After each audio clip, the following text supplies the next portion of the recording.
நான் உன்னை பெரிய ஜாதியாக்கி உன்னை ஆசீர்வதித்து உன் பேரை பெருமைப்படுத்துவேன், நீ ஆசீர்வாதமாய் இருப்பாய் என்று சொல்லி இங்கு 3 விதமாக அவர் அங்கே சொல்லுவதை பார்க்கலாம்.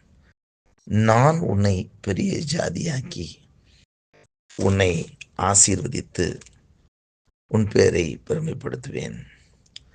அப்போ ஆண்டவர் சொல்றார், நான் அப்படின்ற வார்த்தை அது கர்த்தரை குறிக்கிறது. நம்ம வாழ்க்கையில் நம்மளை பெரிய ஜாதி ஆக்குகிற தேவன். ஆபிரகாம்ட்டு சொல்கிறார், நான் தான் உன்னை பெரிய ஜாதி ஆக்குவேன். ஆபிரகாமை அழைக்கும் பொழுது ஆபிரகாமுக்கு வயது 75, சாராளுக்கு 65. ஆனால் அவர்களுக்கோ குழந்தை இல்லை. ஆனால் ஆண்டவர் இப்படிப்பட்ட ஒரு வாக்கை ஆண்டவர் கொடுக்கிறார். அப்போ அதை அவரே செய்ய ஆண்டவர் சித்தம் கொண்டிருக்கிறார். அப்போ அவர்தான் அதை செய்தார் என்று சொல்ல வேண்டும். அப்போ அங்கே சூழ்நிலைகளை பார்த்தீங்கன்னு சொன்னால் காலங்கள் கடந்து போய் கொண்டே இருக்கிறது. அவருடைய வயது அங்கே மூப்படைந்தவர்களாக அங்கே கடந்து போகிறதை நாம் பார்க்கிறோம். 100 வயது ஆகும் பொழுது தான் ஆண்டவர் இப்பொழுது 99 வயசாகும்போது அங்கே வந்து பேசும்போது அவர்கள் அதை சொல்லும்போது அடுத்த வருஷம் வரும்போது குழந்தையோட இருப்பா அப்படின்னு சொல்லி சொன்னபோது 2 பேருமே அங்கே சிரிக்கிறதை பார்க்கிறோம். ஏனென்றால் அங்கே சாராள் சொல்லுவாங்க, இந்த கிழவிக்கு இதற்கு மேல் இன்பம் பிறக்குமோ அப்படின்னு சொல்லி. அப்போ இந்த இடத்துல அவர்களுடைய பலத்தினால் அல்ல, அவர்களுடைய முயற்சினால் அல்ல, ஆண்டவரே அதை செய்கிறார். நான் உன்னை பெரிய ஜாதி ஆக்கி என்று சொல்லும்போது அங்கே கர்த்தரே ஆபிரகாமை ஆசீர்வதிக்கிறதை பெரிய ஜாதியாக மாற்ற வேண்டும் என்றால் ஒரு சந்ததியை உண்டாக்க வேண்டும். இவர்களுடைய பலத்தினால் அல்ல, தேவனுடைய வார்த்தையினால் உண்டானவர் ஈசாக்கு. அப்ப ஆண்டவர் ஒரு ஜாதியை உருவாக்குகிறார். அடுத்த ஆண்டுடைய வார்த்தை சொல்வது உன்னை ஆசீர்வதிக்கிறது. ஆண்டவரே ஆபிரகாமை ஆசீர்வதிக்க விரும்பினார். சில நேரங்களிலே நாம் பல விதமான முயற்சிகளை எடுப்போம், ஆனால் அவைகளெல்லாம் தோல்வியிலே போய் முடியும். ஆனால் ஆண்டவர் எவ்விதத்திலும் நம்மை ஆசீர்வதிக்க வல்லவர். அவர் ஆசீர்வதிக்கணும்னு நினைச்சிட்டாருன்னா எப்படி வேண்டுமானாலும் அவர் ஆசீர்வதிப்பார். அவருடைய வசனம் சொல்லுகிறது, அவர் கல்லுகளால் கூட பிள்ளைகளை உண்டாக்க அவர் வல்லவராக இருக்கிறார். அவர் கல்லுகளால் அப்பங்களை உண்டாக்க வல்லவரார். எதையும் அவரால் செய்ய முடியும். அவரால் செய்ய முடியாதுன்னு சொல்றது எதுவுமே கிடையாது. அவர் எதை கொண்டும் உங்களை ஆஸ்வதிக்க அவர் வல்லவராக இருக்கிறார். அப்போ நான் தான் உடனே ஆஸ்வதிக்க போகிறேன்.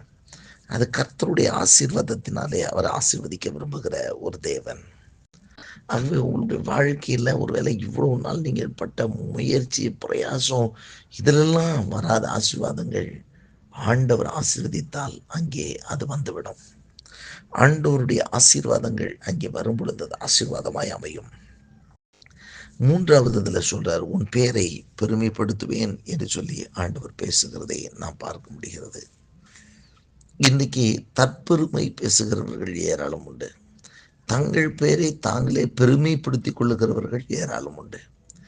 ஆனால் அது தற்புகழ்ச்சி, அது தங்களையே தாங்கள் புகழ்ந்து கொள்ளுகிறார்கள். வேதம் சொல்லுகிறது, தன்னை தான் புகழுகிறவன் உத்தமன் அல்ல, கர்த்தரால் புகழ்கிடுகிறவனே உத்தமன் என்று சொல்லி. ஒரு மனிதன் கர்த்தரால் புகழப்பட வேண்டும், கர்த்தரால் பெருமைப்படுத்தப்பட வேண்டும்.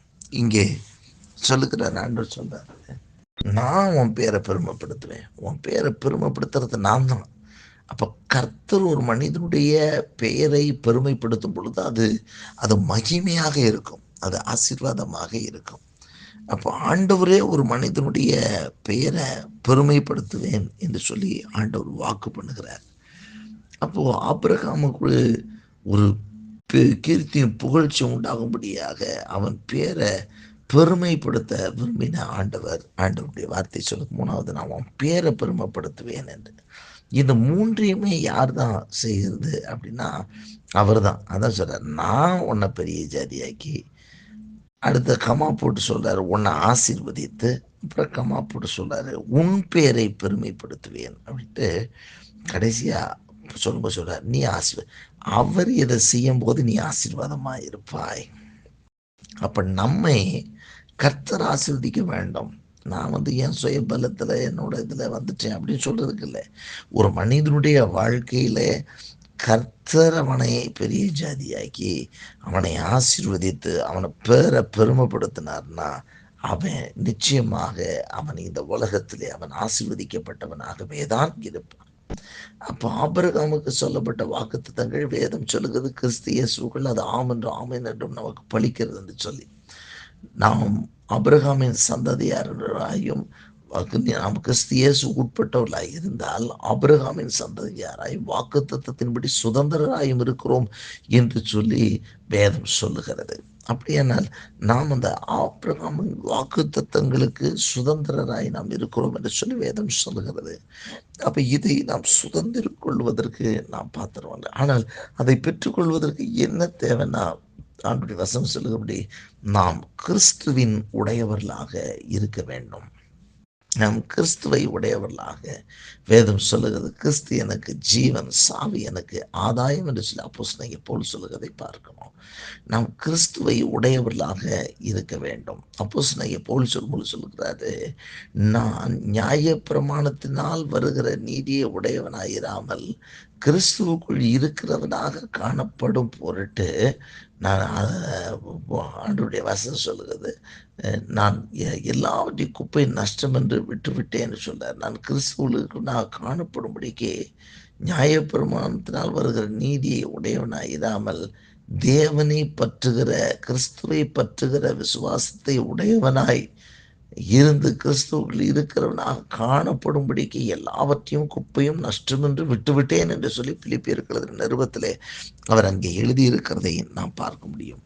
அப்படியால் இன்றைக்கும் கூட நாம் கிறிஸ்துவனுடைய ஆசீர்வாதங்கள் பரிபூரணங்கள் நம்மேல் பலிக்க வேண்டும் என்று சொன்னால், ஆண்டுடைய வார்த்தை சொல்லுகிறபடியே ஆண்டவர் ஆபிரகாமுக்கு சொல்லப்பட்ட அந்த வாக்குத்தத்தங்கள் எல்லாம் நம் மீது பலிக்க வேண்டும் என்று சொன்னால், ஆண்டவர் சொன்ன நான் உன்னை பெரிய ஜாதியாக்கி உன்னை ஆசீர்வதித்து பேரை பெருமைப்படுத்துவேன், நீ ஆசீர்வாதமாய் இருப்பாய் என்று சொன்ன இந்த வார்த்தைகள் நம் மீது பலிக்க வேண்டும் என்று சொன்னால், வசனம் சொல்லுகிறபடி நீங்கள் கிறிஸ்துவின் உடையவர்கள் ஆனால் ஆபிரகாமின் சந்ததியாராயும் வாக்குத்தத்தத்தின்படி சுதந்திரராயும் இருக்கிறீர்கள் என்ற அந்த வசனத்தின்படி இந்த வசனம் நம் மீது பிழைக்கும். அப்படியானால் இந்த பூமியில வாழ்கிற நாட்களிலே கிறிஸ்துவை உடையவர்களாகவும் கிறிஸ்துவை வெளிப்படுத்தி காண்பிக்கிறவர்களாகவும் நாம் வாழ வேண்டும். கிறிஸ்துவுக்கு சொந்தக்காரர்களாக, கிறிஸ்துவை விலையேறப்பட்ட இரத்தத்தினாலே அவருக்கு சொந்தமாக வாங்கப்பட்டவர்களாக நாம் காணப்பட வேண்டும்.